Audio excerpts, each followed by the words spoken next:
come in close. Closer. Because the more you think you see, the easier it'll be to dress up old tricks and fool you that they are new. Open sesame.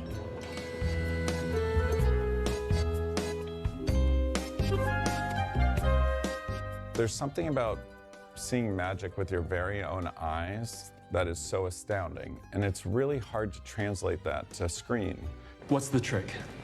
And I feel like the first two movies did some incredible magic, but there were times where the visual effects started to become more obvious, and you knew that the only way that they could accomplish these things was with computers. From a magical purist perspective, Ruben was really insistent that all the magic that you see in the movie is practically applicable, whereas I think in particularly number 2, some of the elements like the rain were not actually logistically possible. What Ruben and I talked about was how can we stretch ourselves to come up with as many illusions that would be, as we say, in camera as possible. Now, as your ads like to remind us, diamonds are forever.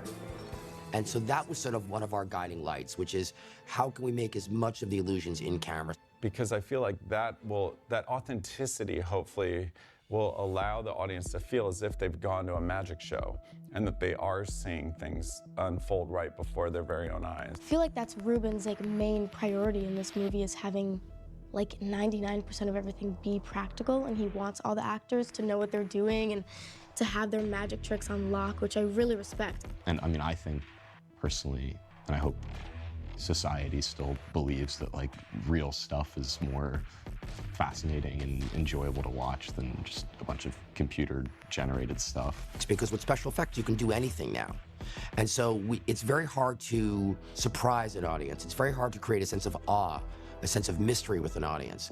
And as you know, part of the thrill of seeing a magic trick, if a magician is in front of you, and he's doing a trick in front of you, you know it's a trick, but because it's 2 feet in front of you, that's where the power comes from. Maybe cops are gonna come bursting through that door. So perform a magic trick of your own and disappear in 3, 2, 1. These movies are so singular, and they also mean a lot in the magic community, so it allows us the luxury and the great fortune to have some of the greatest minds, if not the greatest minds, working in magic today, not only be consultants on the movie to kind of figure out what tricks would be great to have in a movie, but also as our teachers. The tricks that we helped design for the movie are also really based on the script. We weren't told just create magic and fit it in. Obviously, the script was written and had specific effects in it. So our job was to take those effects and then try to match them up with magic methods in the real world, but then also teach them to the actors. One of the difficulties about that is the actors are not magicians, and what people don't know or realize or constantly forget is magic is really hard. Because there are things that we've been doing for, say, 20 years, so you think, well, you just do this. Well, just doing this is something that we've done for years and years, and so it's easy to forget how difficult it is. They were kind of working on a very micro level, working over hand positions, the thumb should be over here or not here, and working with the, us on that kind of stuff for weeks. It's such an incredible skill, and it takes so much hard work, and it involves so much dexterity, but also so much misdirection and so much sort of psychological, almost like mind games with your audience, that it's not dissimilar from acting. So I think all of us as actors really embrace the challenge. So when Ben and I, have I ever missed the card in a rehearsal? Never. I'm a bit of a nerd when it comes to anything on films being practical, because it makes reality so much greater. And on day one, I came into the green room and the cast were shuffling cards and doing tricks and it was all actually happening. And I realized they'd had proper training, and they were just constantly palming cards and cutting decks and doing the shuffles that mean you keep everything in the order, but it looks like you've completely scrambled them. I was working as much as I could with these magic consultants like Ben Seidman and Handsome Jack. Thrilled, baby. We're thrilled. Jack, I was just talking to him today. I said, because I learned 2 tricks from him, and I'm like, I've been doing these 2 tricks to people ever since I saw him last. I need another trick, Atlas, I would like to see you hypnotize 3 dudes in Belgian. You mean Flemish? Okay, that explains it. They taught us all the tricks. Everyone worked so hard. I've been able to spend so much time with the magic consultants and like really bond with them. And I remember before, it was like pre-production, I was going to the Magic Castle every morning to do magic rehearsal. And it was such like a surreal, weird thing to do, but I was like, this is why I love my job so much, because I get to learn random kind of skills. Is that real gold? What? Is that real gold? Yeah, I'm rich. This is a magic show, dude. Every fool here is a pickpocket. But by definition, all movies are illusions because everybody knows you turn the camera on.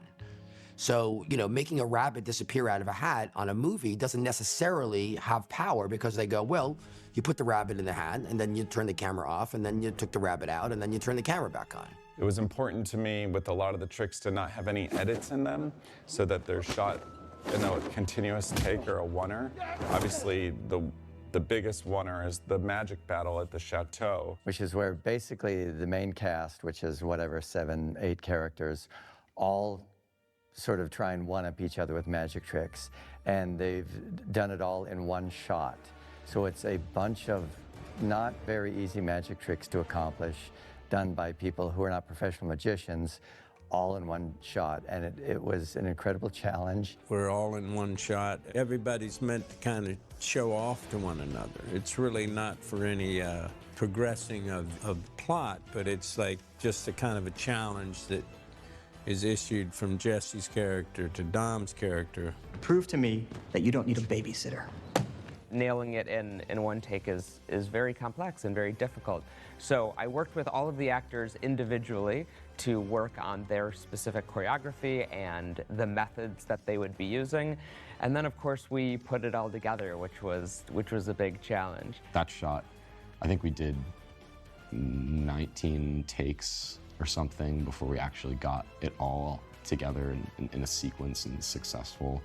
And it went, when we came to the day to shoot it, much better than we expected. It was a huge relief for all of us. I think that scene, although it was tons and tons of work, and probably more work than it will even look like it is on screen, I think it is something that I'm going to be very proud of when I see it all come together in post. And cut, bravo! Yeah! Of course, we can use tricks here and there that maybe the audience won't be aware of, but whenever possible, I want it to feel as if, you know, these are expert magicians doing the magic right before your very own eyes. Like, of course, we have to rely on special effects at times and even visual effects at times to augment, but it was really important for him to feel that the magic was real and grounded, and we talked a lot about that in pre-production. So every trick in the movie, for the most part, is either something that we're actually doing or we're doing it in the exact way that a magician would do it. And so it felt like there was a little more pressure on this version of Now You See Me to kind of make sure everything felt doable, everything felt practical, even the stuff that, you know, to the average audience seems impossible, there's a story behind it.